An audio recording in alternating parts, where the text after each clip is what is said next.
I think it'll be a hard act to follow the previous session. Good thing, I think I'll be able to build up on some of the things mentioned.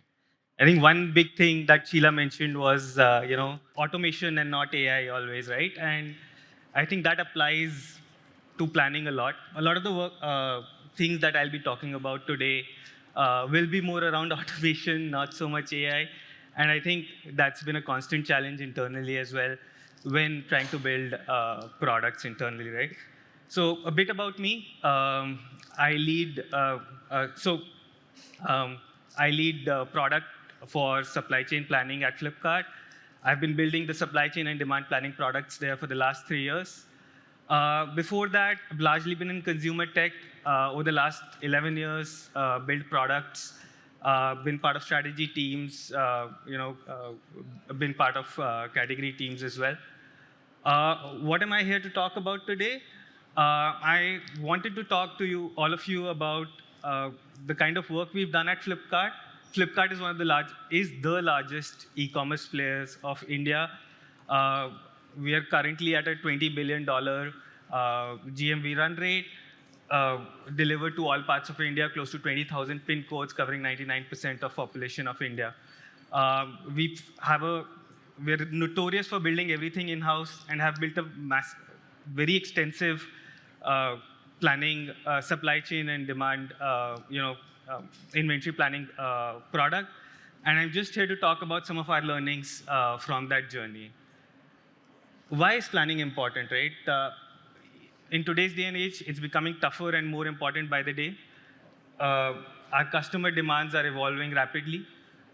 Be it a 10-minute delivery, that's become all the craze in India, where all of your grocery delivery is moving from 2-hour, 3-hour deliveries to 10-minute deliveries now, to the likes of Shein or Meesho, right, who provide a hyper value but at a 2-week kind of delivery, right? So there's a big difference in customer expectations between the people who want a 10-minute delivery and people who want a 2-week delivery, but at the lowest cost possible.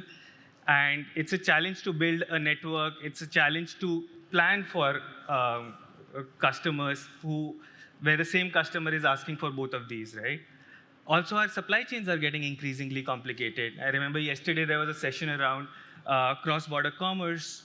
A lot of our products are now being shipped directly from the factories. And companies are increasingly using multiple different modes of supply chain to deliver services to their customer, right? Be it using their own networks, be it using 3PL providers or even gig workers, and bringing all of them together into a single network, which can then serve the kind of diverse demands that I talked about. Doing all of this from a single company requires you to build automation and some bit of intelligence across the board. When we went about building planning systems to tackle this challenge, we built it across around 3 major principles. We wanted our planning systems to be connected, agile, and intelligent. What do I mean by that? When I say connected, I think 3 major things. The entirety of planning needs to be on product, and there needs to be a single source of truth. Your inputs need to be system-driven so that you don't get the garbage in, garbage out. And there needs to be a clear linkage from plan to action, right? I think Amit was talking about how he wants his Grab to get booked automatically. I think what we want is that the plan should get automatically implemented, right? Be it in terms of ordering inventory, moving inventory from one warehouse to another, or getting manpower hired in one node to another, right? Second major aspect of any good planning system is we want it to be agile. We want it to support high frequency and ease of planning. We want there to be low latency of inputs that go into the system.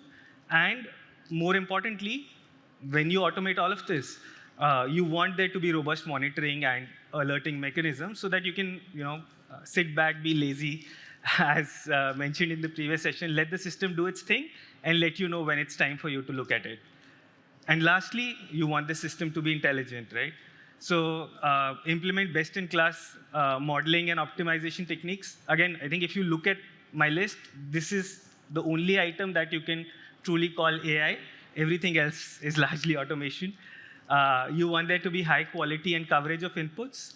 Uh, you want the planning to be at the lowest possible granularity and the broadest coverage area. I think this is very important. I'll talk about it a bit more later in the talk.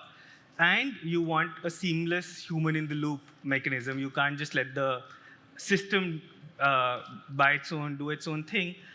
You need to be there as humans to give it the right inputs. I know I've put down a lot of text here, talked about a lot of elements. I'll talk about 4 of these, which I found to be the most important along my journey. Also, for this audience, I know not most of the folks here are either from the B2C side or the B2B side, not too many people from marketplace or a retailer background. So I'll focus on 4 things which I think are broadly applicable to a larger variety of companies. Yeah. So starting with a single source of truth, a single plan across the organization, it ensures that benefits from planning are maximized. Growing up in school, I think there was this one concept that I was always fascinated by, where every piece of iron is essentially a magnet.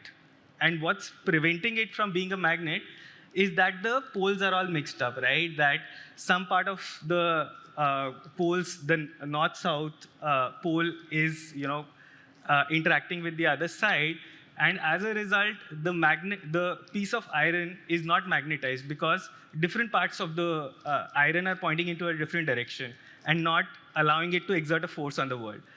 But once you magnetize it, once all parts of that piece of iron point in a single direction, that's when it suddenly becomes into a magnet, right? And then unlocks a whole range of use cases, right? And we all know how important magnets are to us in any application, right? Be it in terms of making your MRI happen or driving your electric vehicles, right?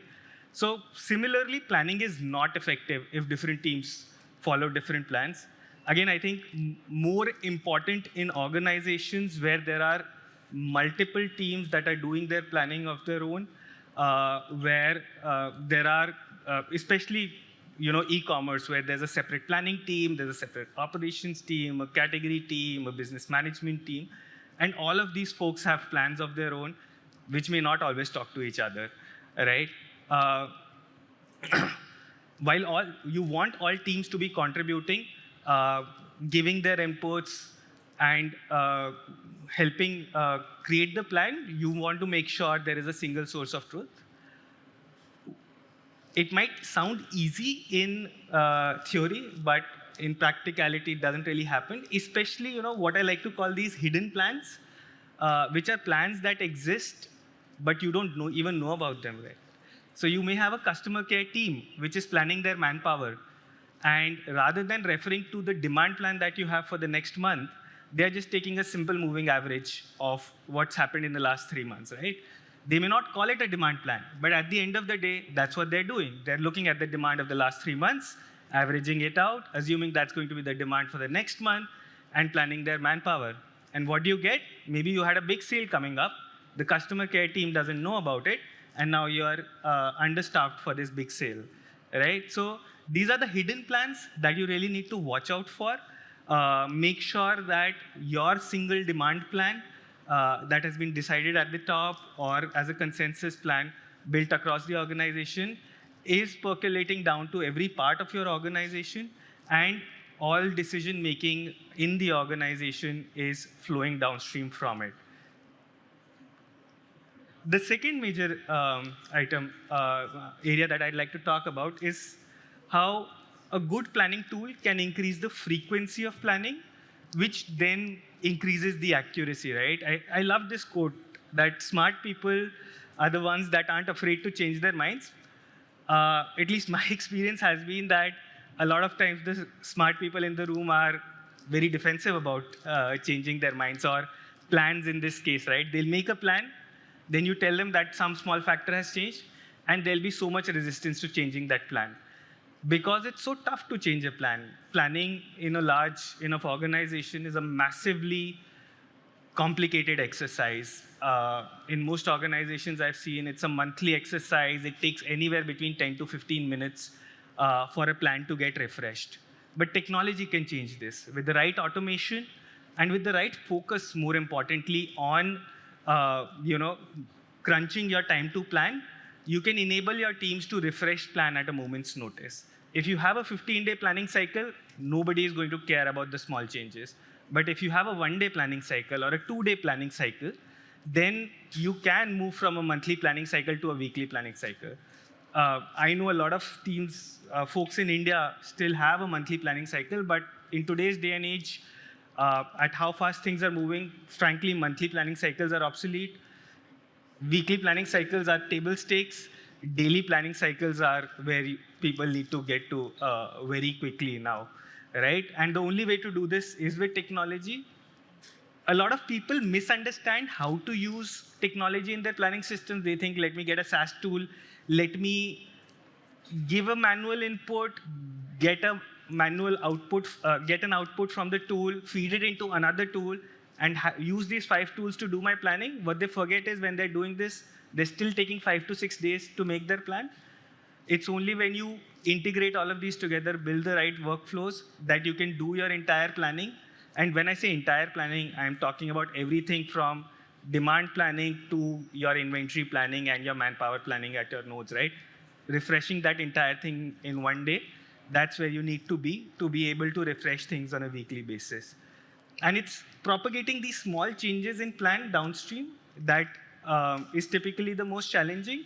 And this is where you also lose customers. For example, one node may have suddenly gone down because of a flash flood that has happened, or massive rains that have led to blocking of streets somewhere. In most cases, because refreshing your entire plan is so cumbersome, you will pull up an Excel sheet, make some changes, push it out. But what you've ended up doing is that you've pushed out an inefficient plan out there. To prevent blockage in one node of your network, you've loaded the other nodes, and now you're impacting all the customers there as well. Instead, if you had the right system, you could have just rerun your network again in a day's notice, come up with a solution that's much better. What this leads to is you end up impacting customers. You will end up losing customers. It may not seem big, like a big number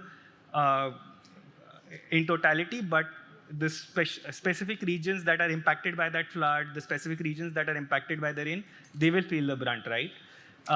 So for us to be able to really serve all of our customers with their diverse needs, it's important for us to be a lot more agile when it comes to planning. A third big area, and I think I referred to it, right, about how complicated this one is that you should be looking at planning at every level. And I'm always pleasantly surprised by how people on the ground find ways to use your plans. And it's about putting the information out there, putting the right plans out there, and people will figure out a way to use it to get goodness, right? Because at the end of the day, everybody in your company is looking for ways to do better, is looking for ways to improve metrics. What they're lacking is information. What they're lacking are tools. And as you're building these systems centrally, the more you can empower them with the right forecast, with the right plans, the better job they'll be able to do. The problem is when we build these systems, we look at how we are planning today, what are the forecasts we are generating, what are the plans we are generating, and we build the systems to build the same plans. We forget that that's the status quo, and when you're using technology, you don't need to be limited by it. Today, you may be planning at a granularity that is limited by how many rows your Excel sheet can take, or how much time a certain R code will need to run. But when you're using better technology, when you're getting into the realm of big data and machine learning, you can crunch a lot more numbers, and you can significantly increase the granularity of your forecast, right? So just a small pyramid, right? Category, country, month level forecasting is what typically most executive leaders will plan at. Product, region, week is, I would say, most of you might be doing your planning at that level. But you'll be surprised at that when you keep going lower, right? When you go at a product, pin code, and day level, suddenly you've unlocked the ability of your last mile hubs to plan their manpower better. When you go to product, neighborhood, and R level stuffing, you've now suddenly unlocked the ability of your team to do better, payouts for the gig workers out there. A lot of us might think that this level of planning should be limited to the likes of Grabs and Ubers of the world. We don't really need to optimize, but you'll be surprised that when you make this information available, people on the ground will find a way to use it. When we started off at Flipkart, we had made information available at a product, day, and region level, not even product pin code and day level. And we just put it out there, made it available to everybody in the organization through our internal data lake, and they could access it without having to talk to anybody. And 3 months down the line, I got a call from some warehouse in some place that I can't even pronounce, and telling me that this forecast is not refreshing, and why is this not refreshing? We really need it. And I had no clue those guys were using it. And I realized that they were then using that forecast to figure out how to best plan the layout of their warehouse. So they would keep some inventory back in the deep reserves, and the inventory that was going to get sold over the next week, they would proactively move to the forward area of the warehouse near the packing area so that they could improve the warehouse productivity. Now, I didn't purpose build the forecast for that use case, but because that forecast was there, they were able to build a use case on top of it, right? And this allows, in a way, to let those animal spirits in the organization go free, figure out use cases, and rather than building everything around planning centrally, you're just centralizing the forecasting bit of it, letting the optimization happen in a more decentralized fashion. What's critical when doing this is reconciliation of forecasts. What can happen is that when you're forecasting at a very granular level, it may not always add up to the top level. I think this is a big topic by itself, various techniques machine learning techniques out there to ensure that your bottoms-up forecast reconciles with your top-down forecast, but very critical when you are planning at every level, that all of this needs to add up. Otherwise, you'll go back to the same issue that I talked about earlier, right, where plans across the organization are different. And lastly, I think we should make sure that when we are building all of this planning technology out, we are doing this with the vision that planning should empower and not replace the human planner, right? It is a tool to augment and not to replace human planners, though ironically, this image that I came up with was by using an AI tool. But at the end of the day, you need to make sure that you're building your tools and your planning systems in a way that humans can use them and can use it to augment their decision-making process. And that's why explainability of forecast and provisions for interventions are critical. I think Amit also talked about how they're using newer AI models for demand planning, right? But not letting the models go wild. They're using it as a tool to augment their decision-making, right? You want to make sure that systems, automations, AI are taking care of all the drab work of pulling together inputs, trying to do the complicated maths around it. But at the end of the day, you need the human to do the sense check. At the end of the day, you need the human to take those calls in terms of making sure that you're not just going by averages and you're able to actually do something above and beyond, right? And I remember this, I think I had a very enlightening conversation with my head of planning a few years back, where we were debating replacing the forecasts, like getting rid of human interventions completely, because I was measuring the performance of my forecast with the interventions the humans were doing. And every single time the human intervention was inaccurate. It was marginally inaccurate, but they were making the plans become more inaccurate than they were earlier, right? And we were debating. And what I was told was that if you do that, you will end up constraining these people, right? And if you constrain people, telling them that all of planning will be done by machine, then you are creating people that are losing the initiative, that will stop trying, doing new things, experimenting with new things, and potentially delivering more than what the plan does.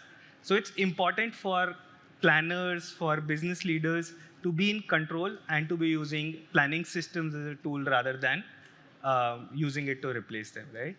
So that's all. I think I'm also out of time. Thank you. I've put my QR code here as well if anybody want to connect. And I don't know if we have time for questions. No? Okay, no worries. But I'm around in case anybody would like to talk in more detail. Pratik, thank you so much. Thank you. And I'll go with plan at every level because that really resonates with me, and it's so important to, Yeah, no, I think, connect the dots. yeah, for me, it was just seeing how you can put the information out there and people find a way to use it and, give benefit to the company was just amazing. Yeah, very good. Perfect. Thank you so much. Thank you.